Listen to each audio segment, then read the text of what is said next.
मैं doctor Shyam, associate professor department of political science, Raja Singh college Siwan.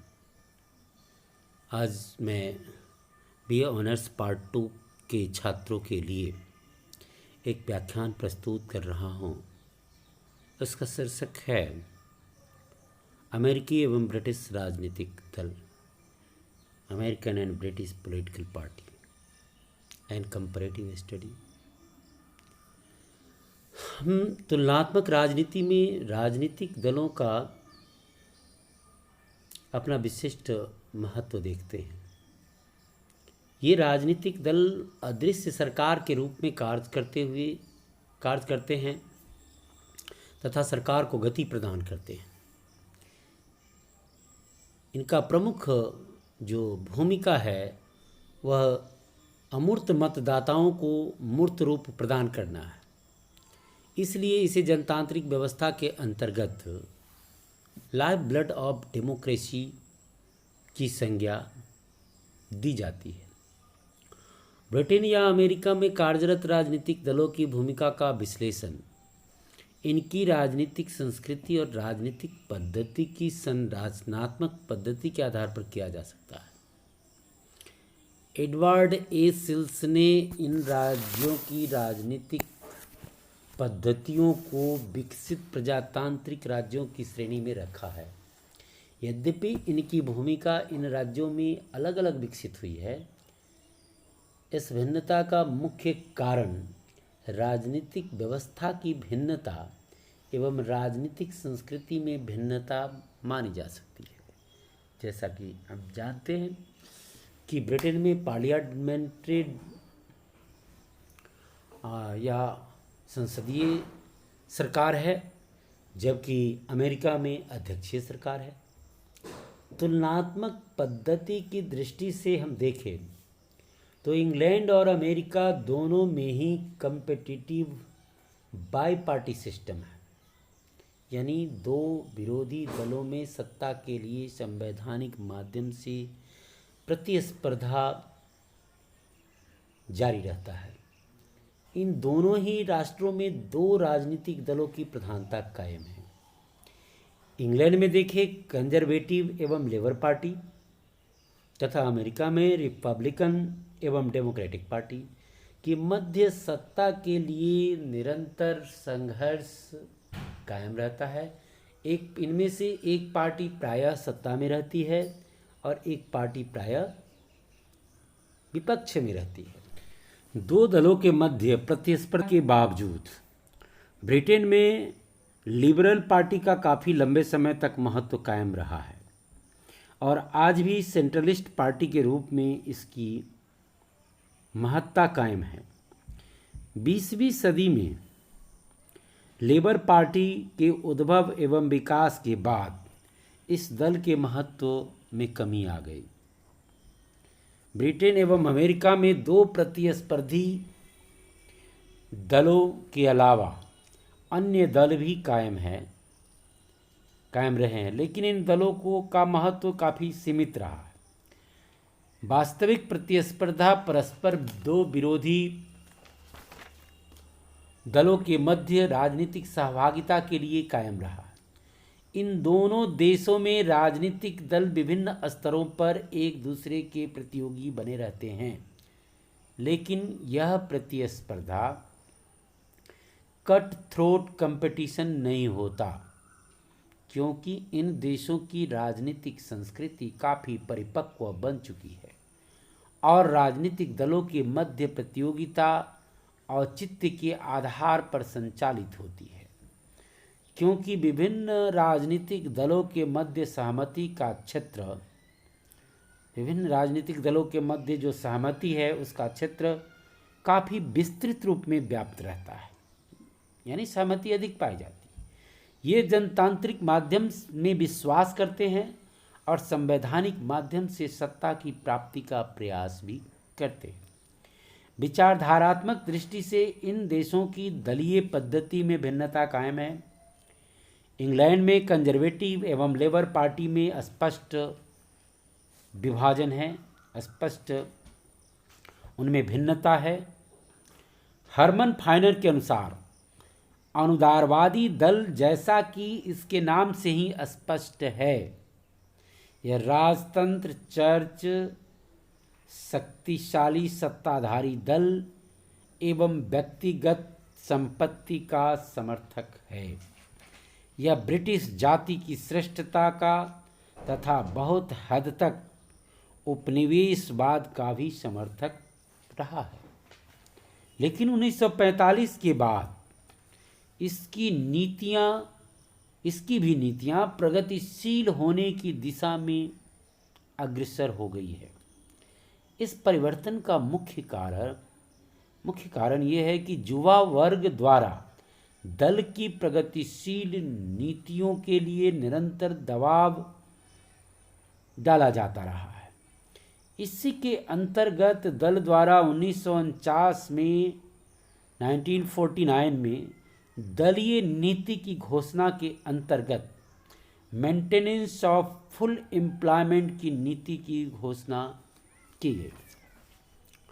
यह नीति श्रमिक दल की नीतियों से उत्पन्न दबाव का सामना करने के लिए किया गया, ताकि ये पार्टी, कंजर्वेटिव पार्टी, श्रमिक दल के मुकाबले खड़ा हो सके, अपना अस्तित्व बचा के रख सके। जबकि ब्रिटिश लेबर पार्टी आधुनिक काल के सर्वहारा वर्ग के आंदोलन का परिणाम माना जा सकता है, जो लोकतांत्रिक समाजवाद में विश्वास रखता है। यह दल आर्थिक नियोजन का समर्थक है।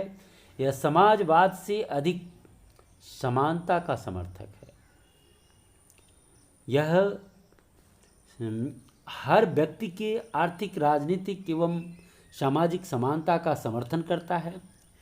फाइनर के अनुसार, फाइनर कहते हैं कि यह मूलतः प्रजातांत्रिक एवं उदारवादी दल है, समाजवादी या साम्यवादी नहीं है।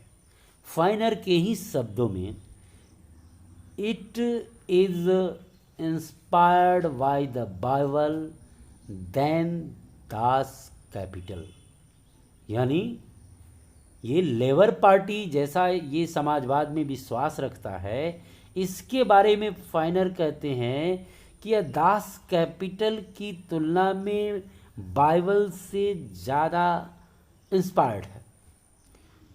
अब हम दूसरी तरफ देखें, अमेरिका में, यूएसए में रिपब्लिकन एवं डेमोक्रेटिक दोनों दल समान रूप से पूंजीवादी दल माना जाता है, जिनके मध्य सैद्धांतिक दृष्टि से अंतर बहुत कम है।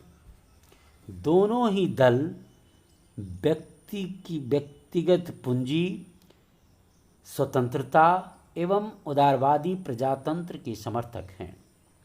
फिर भी रिपब्लिकन पार्टी औद्योगिक व्यवस्था पर आधारित अर्थव्यवस्था, तो डेमोक्रेटिक पार्टी कृषि पर आधारित अर्थव्यवस्था का समर्थक है। ये दोनों के बीच मौलिक अंतर है। लेकिन आर्थिक जीवन की जटिलता ने दोनों के मध्य इस अंतर को भी काफ़ी सीमित कर दिया है। चार्ल्स बियर्ड ने इसीलिए कहा है कि the result is that the difference of between the right and left wings of each is greater than the differences between the parties themselves. अमेरिकी राजनीतिक पद्धति में दलों के मध्य विचारात्मक स्पष्टता के अभाव के कारण दोनों दलों के कांग्रेस के सदस्यों के मध्य भिन्नता कम हो जाती है और परिणाम स्वरूप विधि निर्माण या अन्य अनेक प्रशासनिक बिंदुओं पर रिपब्लिकन एवं डेमोक्रेटिक पार्टी के सदस्य एक हो जाते हैं। इसलिए वहाँ दलीय अनुशासन उतना कठोर नहीं होता है। विभिन्न प्रस्तावों का दल के ही कुछ सदस्यों द्वारा विरोध किया जाता है। कभी कभी विपक्ष में भी मतदान की बात वहाँ देखी गई है। लेकिन ब्रिटेन में स्थिति इससे अलग है। ब्रिटेन में संसदीय शासन प्रणाली है, इसलिए वहाँ कठोर दलीय अनुशासन एवं दलीय नीति में स्पष्ट भिन्नता के कारण यहाँ स्थिति अमेरिका से बिल्कुल अलग हो जाती है। दलीय नीति का संसद या प्रशासन के स्तर पर विरोध देखने को नहीं मिलता है। यदि आवश्यक हुआ तो संसद में मतदान के समय व्हिप जारी किए जाते हैं। दलीय नीति या निर्देश की अवहेलना करने पर उनके विरुद्ध अनुशासनात्मक कार्यवाही की जाती है, यहाँ तक कि उसका निष्कासन भी कर दिया जाता है। तुलनात्मक दृष्टि से राजनीतिक दलों की राजनीतिक प्रक्रिया हित समुच्चीकरण से संबंधित होती है, अर्थात विभिन्न हित समूहों एवं दबाव समूहों द्वारा विभिन्न हित के बिंदुओं पर जो हितोच्चार किया जाता है, जो राजनीतिक दलों द्वारा वैसे खास इंटरेस्ट के बिंदुओं को एकीकृत कर उसे सरकार की राजनीतिक प्रक्रिया में ले जाना राजनीतिक दल का प्रमुख कार्य होता है, और इस प्रकार राजनीतिक दल उन्हें नीति निर्माण प्रक्रिया में लाता है। इस दृष्टि से अमेरिकी राजनीतिक दलों में रिपब्लिकन पार्टी औद्योगिक हितों का अधिक प्रतिनिधित्व करती है, तो डेमोक्रेटिक पार्टी किसानों के हितों पर विशेष बल देता है। जबकि ब्रिटेन में कंजर्वेटिव पार्टी द्वारा पूंजीपतियों के हितों पर अधिक बल दिया जाता है, तो लेबर पार्टी द्वारा श्रमिकों, ट्रेड यूनियनों पर अधिक जोर दिया जाता है। विधि निर्माण की एजेंसियों के रूप में राजनीतिक दलों की भूमिकाओं में भी भिन्नता पाई जाती है। इस भिन्नता का प्रमुख कारण राजनीतिक पद्धति के स्वरूप में भिन्नता माना जा सकता है। अमेरिका में अध्यक्षीय शासन प्रणाली एवं शक्ति के पृथक्करण के सिद्धांत के कारण कार्यपालिका एवं विधानपालिका में स्पष्ट रूप से शक्ति का विभाजन है। परिणाम स्वरूप कार्यपालिका विधि निर्माण के क्षेत्र में प्रभावशाली भूमिका का निर्वाह नहीं कर पाती है। राष्ट्रपति संदेश भेजकर, राष्ट्र के नाम अपील जारी कर या वीटो का उपयोग कर विधानपालिका को प्रभावित करती है। जबकि इंग्लैंड में संसदीय शासन प्रणाली के कारण कार्यपालिका एवं विधानपालिका में फ्यूजन कायम रहता है। कार्यपालिका विधानपालिका का दिशा निर्देश करती है। परिणाम स्वरूप कार्यपालिका का स्पष्ट प्रभाव विधानपालिका पर कायम रहता है और दल के प्रभावकारी सदस्य कार्यपालिका में होते हैं। इससे दल को विधायी प्रक्रिया को प्रभावित करने का पूर्ण अवसर प्राप्त हो जाता है। संगठनात्मक दृष्टि से अमेरिकी दलीय पद्धति मैनेजरियल आधार पर आधारित है, यानी प्रबंधकीय आधार पर आधारित है, और यह हर स्तर पर कार्यरत है। जबकि इंग्लैंड में स्थिति भिन्न है और राजनीतिक दल अधिक प्रजातांत्रिक आधार पर आधारित है। तुलनात्मक राजनीति की दृष्टि से यह भी कहा जा सकता है कि अमेरिकी दलीय व्यवस्था बहुत हद तक इलेक्शन ओरिएंटेड है। इनकी क्रियाशीलता चुनाव के समय काफ़ी बढ़ जाती है। विशेषकर केंद्रीय स्तर पर दल राष्ट्रपति के निर्वाचन के समय अत्यधिक सक्रिय रहते हैं और निर्वाचन के बाद उनकी क्रियाशीलता सीमित हो जाती है। जबकि राजनीतिक दल की स्थानीय शाखाएं एवं राज्य स्तरीय शाखाएं अधिक सक्रिय रहती हैं, क्योंकि प्रतिनिधि सभा का निर्वाचन हर 2 वर्षों के बाद होता है। इंग्लैंड में भी दलों की सामान्य प्रवृत्ति इलेक्शन ओरिएंटेड है, लेकिन यह यूएसए से बिल्कुल कम है। यूएसए से कम है। ब्रिटेन में निर्वाचन के बाद भी दल काफ़ी क्रियाशील रहता है। क्योंकि वहाँ संसद का निर्वाचन सरकार हाउस ऑफ कॉमन्स को विघटित कराकर करा सकती है। इस प्रकार राजनीतिक दल वहाँ सदा क्रियाशील रहते हैं। इस प्रकार समान द्विदलीय प्रतिस्पर्धात्मक दलीय पद्धति के बावजूद इंग्लैंड एवं अमेरिका की दलीय पद्धति में भिन्नताएं अधिक है और इसका प्रमुख कारण राजनीतिक व्यवस्था की प्रकृति, राजनीतिक संस्कृति एवं अपनी अपनी परंपराएं हैं। जैसे दोनों देशों में, अमेरिका में अध्यक्षीय शासन प्रणाली है और उस अध्यक्षीय शासन प्रणाली की अनुरूप तथा ब्रिटेन में संसदीय शासन प्रणाली है और संसदीय शासन प्रणाली में सत्ता जो बहुमत प्राप्त राजनीतिक दल होते हैं उनके हाथ में जाता है। तो इस दृष्टि से दोनों देशों में जो दलों के चुनाव की जो व्यवस्था है या दोनों का इलेक्शन ओरिएंटेड जो फंक्शन है उसमें अंतर पाया जाता है।